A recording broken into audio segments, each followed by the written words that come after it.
Yeah, moving a little bit away. We still consider this Pacoima in the city of Los Angeles, obviously, but Pacoima area as he comes northbound. This is where Van Nuys goes northbound here, and I think up ahead it actually turns. Or this may be. Well, we'll have to get this street for you in a second, but we are continuing northbound here as it continues more towards the Mission Hills area, a little bit up towards moving up towards northbound towards the 118 area, probably another 3 or 4 miles, but yet definitely a different route right here, right now. Obviously, he didn't find what he needed to in the neighborhood he was. We're going to be crossing a major intersection, which we believe here is, I think that's Nordhoff again. He might be back eastbound on Nordhoff from Van Nuys. Nordhoff eastbound. Maybe that spike strip scared him out of the neighborhood. He probably realizes he can't go back there because if they're expecting him, they'll deploy that spike strip again.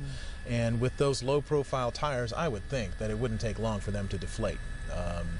I've got some fairly low-profile tires on my car, and I hit a pothole, and that was it for that. So it can't be that long for a spike strip either, I would guess. So we'll have to see what they're going to be able to do. Again, he's now on this. He was in those residential areas for so long. They couldn't really use the pit maneuver there. You're on a wider street with a lot of traffic, so that it makes it somewhat less safe if they need to, but they'd probably prefer to do this in an isolated area, someplace where A, he can't get into someone's home if he bails out of the car, and B, that he's not going to hit other traffic. So that's kind of the dilemma they find themselves in here, is they have the tactic at their disposal. It's just a question of when and where they can use it. And yeah, we just that was Nordhoff, and now it looks like we're going to be northbound on Osborne, or eastbound they call it in this area, Osborne, away from Nordhoff. But yeah, using different areas, and you know, it's always touchy here. There is a primary unit, but there's always a supervisor, a police supervisor in charge of these pursuits. And what his job is to monitor these pursuits, make sure everybody keeps their head, time is on their side, especially in this situation where he's driving, you know, not so recklessly. He's somewhat in control, not.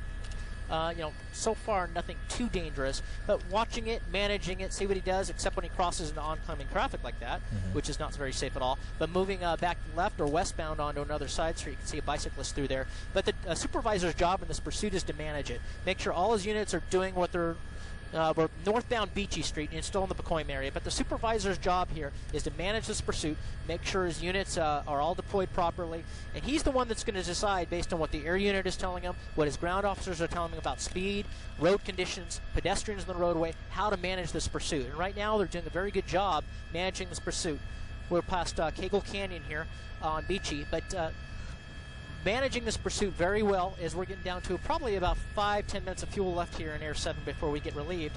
Made another left-hand turn, we believe that's southbound, and another eastbound turn.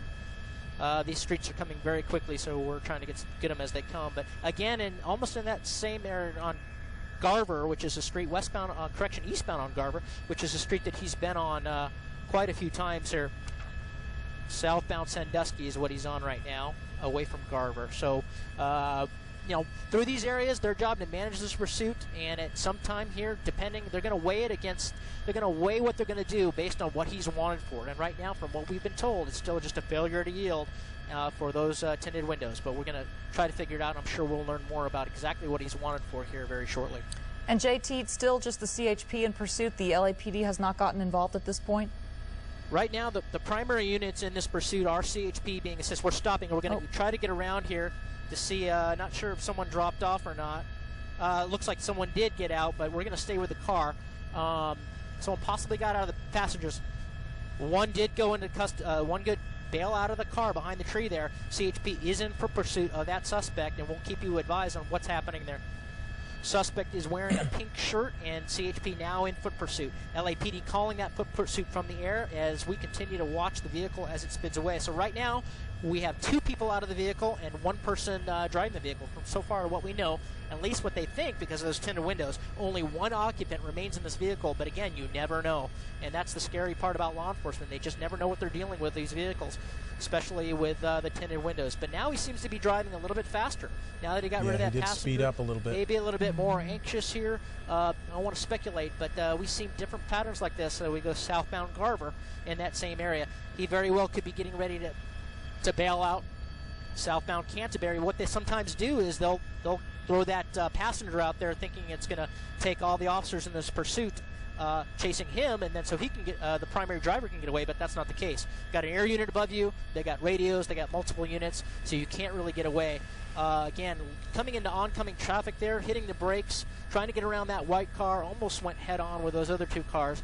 There seems to be a little bit more urgency and a little less safe driving on his part in this avalanche. You can see that CHP unit. And to answer your question earlier, Michelle, yes, CHP is still the primary in this pursuit, primary and secondary. LAPD monitoring the pursuit because it is in their area of jurisdiction, along with LAPD Air Support Division. Not sure if there's a CHP helicopter here as well, or is it only LAPD? Just for something very simple, a citation for tinted windows, and then took off. This pursuit has now been going on for over an hour. That started over at the 210 and Fruit Street, and now has made its way to where the car is registered in Arleta, and then also into Pacoima as well. It's now just one person in that car, and still turning around in this neighborhood, possibly that he obviously knows quite well as he's going in and out of alleys and streets and blowing stop signs and four-ways, and also getting onto the main streets and blowing, I know, unbelievable, and blowing these stop lights as well with no regard for anybody. You see people that are coming out of their houses to try and take a look at this and see what's going on in their neighborhood. It's simply just not safe to do so at this point. If you are watching this on TV, if you do hear those police cruisers, those CHP cruisers going by, just stay inside your home, keep your kids inside.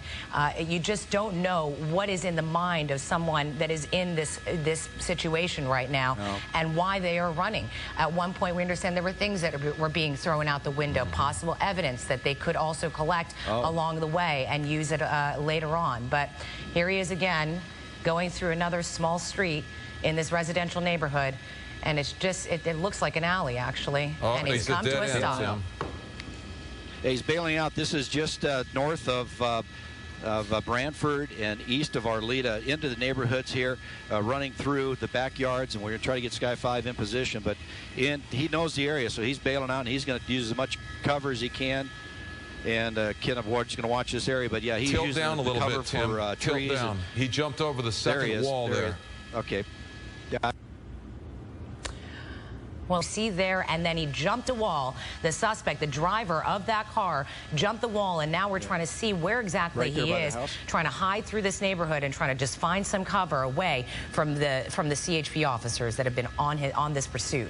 Tim, it looked like he jumped the first wall that's right there on the front bumper of his truck, and then ran through the yard and scaled the second wall. And at that point, we lost him. But obviously, CHP is right on it at this point. And you believe you might see him beneath that awning in that backyard? Yeah, that right there, if we push in real tight there on that awning right to the right, that's where I last saw him, go underneath that awning. Right in there. So you can see that it's the CHP officer working it. They're being directed in by the CHP airplane that's here as well. Yeah, Dave, the lone suspect, after dropping two passengers off, ran into this alley, ran out of room there at that dead end, bailed out of the vehicle, and ran into this neighborhood very near Osborne and Laurel Canyon, to be exact, right at Melvin and Sunburst. Right now, LAPD, California Highway Patrol, setting up a perimeter, trying to lock down this area. Well, there are officers all in this area. There was a couple on that major street. You see them right there in that elbow, and they're talking about we hear him saying that these by a pool, but we clearly saw him run past that pool and work his way into this tree right here. At one point, I did see some shadows moving, so I thought maybe he had run on, maybe in that area right there. Again, it appears that he has not moved from that area.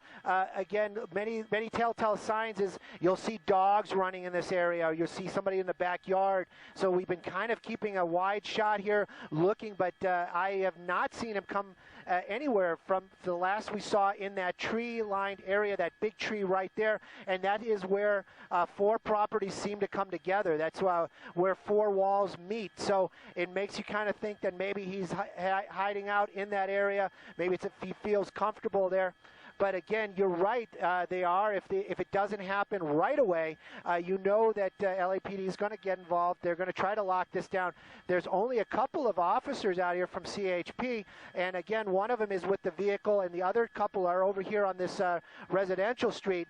And again, you can see a lot of people coming out of their homes. You see these officers walking around. Obviously, they're going to try to make their way into these backyards. Again, it's going to be very curious to see what's going on. Again, I saw some movement right in that area. That's the reason why I made that quick zoom. You know, those dogs, they're gonna rat that guy out. If you know, anybody who has a dog that lives in a backyard, you know, any kind of activity back there, that dog's gonna get up and start barking. And so that's kind of what we're looking at. But again, I could almost guarantee you he has not made his way from at least one of these two backyards right here, as we have not seen him make any kind of move, and we hadn't seen him double back. So again, he's gonna be right here in this area. We're waiting to see if they get someone in custody here, but right now it looks like officers making an entrance into that garage there, and it's quite possible that the suspect is in that garage based on signals that they're getting from their canines. So we'll keep an eye on this, but again, right now, a suspect wanted initially just for a simple traffic violation, window tinting, oddly enough, ended up leading to a pursuit that went for quite some distance, and has made its way all the way here to Pacoima, where they are now searching for the suspect that jumped out of his truck and ran from officers. And we continue to follow breaking news. A high-speed 70-minute pursuit from San Bernardino to the San Fernando Valley. 3 suspects in all. 2 of them jumped out mid-pursuit. They're in custody. The driver jumped out of that truck, scaled a wall, and is in a standoff with the CHP now in this Pacoima neighborhood. Well, they've had a real tough search here in this neighborhood, having a hard time with the neighbors in the neighborhood, but they've collected 3 suspects here possibly involved in this. One with a backpack. We did see one suspect bail out of the car with a backpack on. That's the one on the right there. But right now, they're just detaining these suspects for investigation, for a field show-up by the officers who were in pursuit. But the area is completely locked down still at CHP, LAPD, doing a yard-to-yard search here with canines, trying to locate the remaining suspects. But right now, they're detaining 3 for investigation, and we'll keep overhead and bring you the latest as it becomes available.